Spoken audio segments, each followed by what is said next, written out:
Good morning and welcome to April. One of my favorite months of the year. Of course, May is much better because that's my birthday month.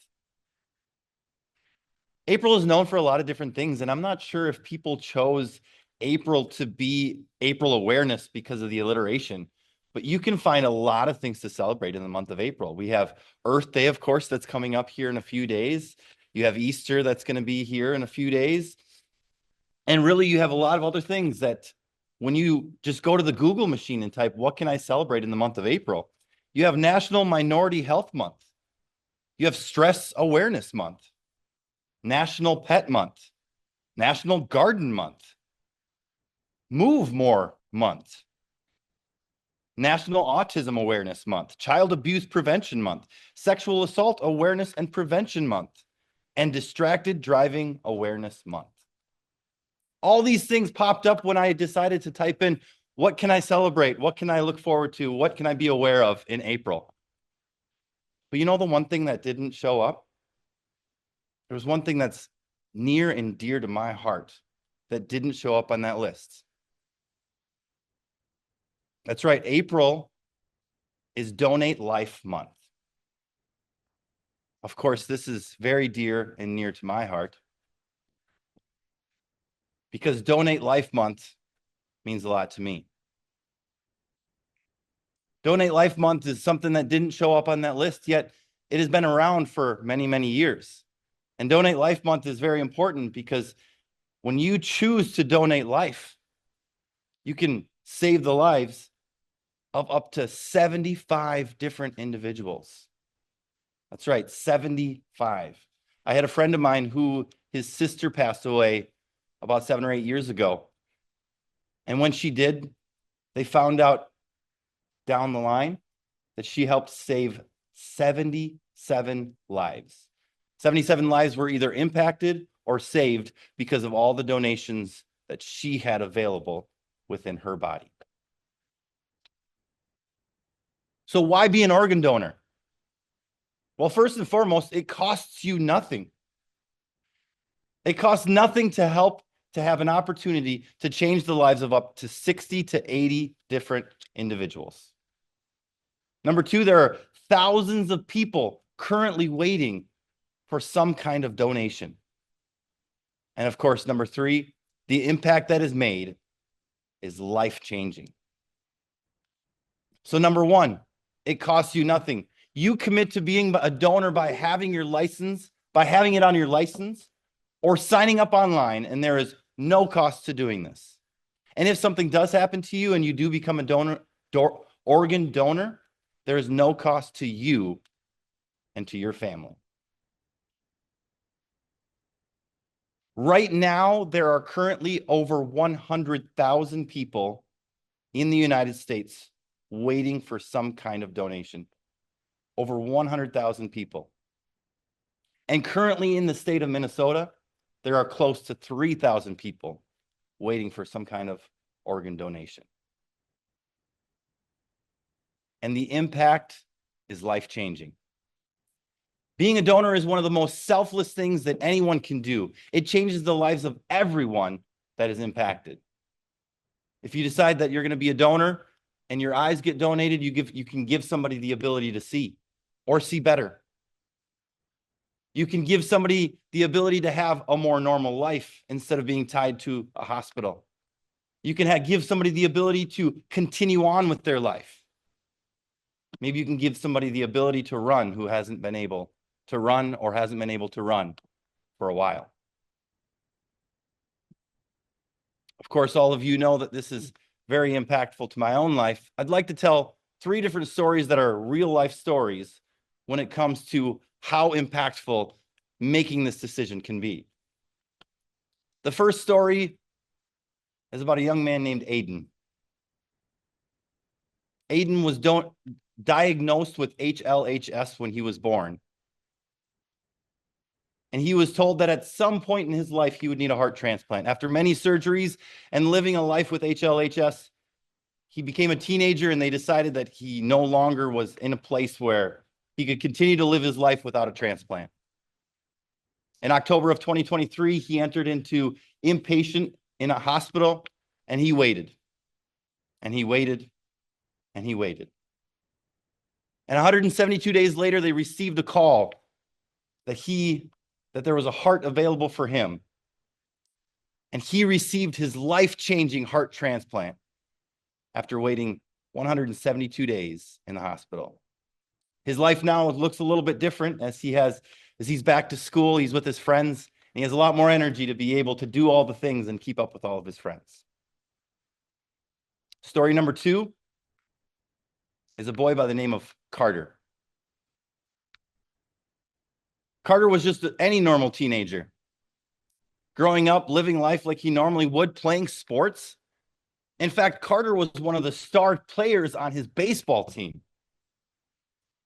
But when Carter became a teenager, something started going wrong with his heart. And they decided that they needed to put something on his heart to shock it back into rhythm whenever it would get out of rhythm. So they put this implant on his heart, and he's playing baseball, and all of a sudden he feels something, and it scares him because he doesn't know what it was. Of course, the doctors tell him, well, that's what happens when your heart gets out of rhythm. That's what we put on your heart. It's something to help it get back into rhythm. He has this happen a couple different times, and anxiety raises in his body because he doesn't like the feeling of having his heart shocked. Well, at one point they go in and they get everything looked at, and they decide your heart's no longer viable. You need to come inpatient. And in October of 2024, Carter came into the hospital and started to wait for that call. And he had his birthday on November 19th, 2024. He turned sweet 16. And can you believe it? That evening, they got the best birthday present ever. Yes, they got a call saying, we've got a heart available for you. And the next day, November 20th, 2024, Carter went into surgery and received a life-changing heart transplant. And then the final story.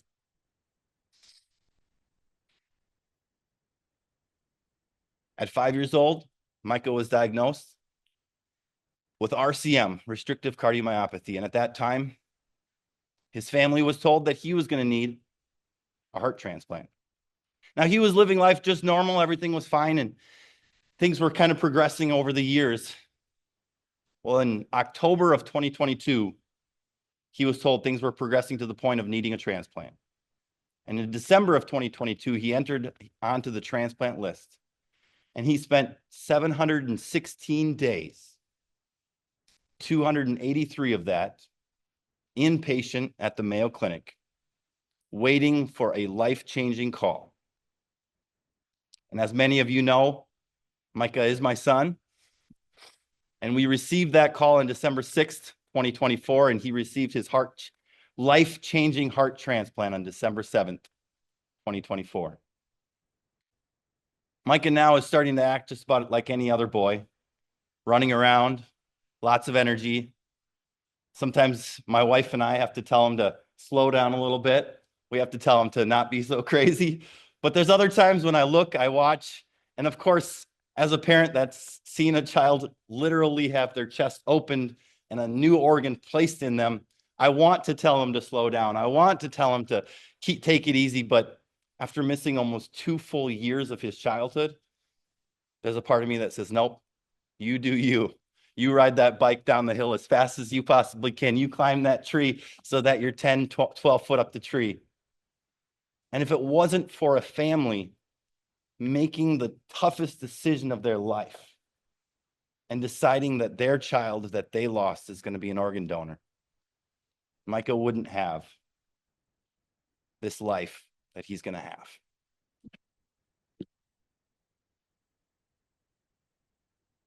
Donation offers healing to a family experiencing a loss and hope to a patient receiving the transplant. There are 17 people that die every single day waiting for a transplant.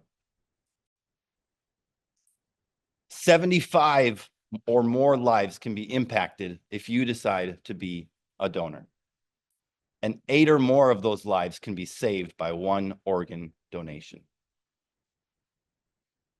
Organ donation, there's a lot of different myths and facts that come with organ donation. And I didn't want to get into that today, but the one that seems to be going around a lot, I did want to at least let everybody know. And that is that if you put organ donor on your driver's license, you're going to show up into a hospital.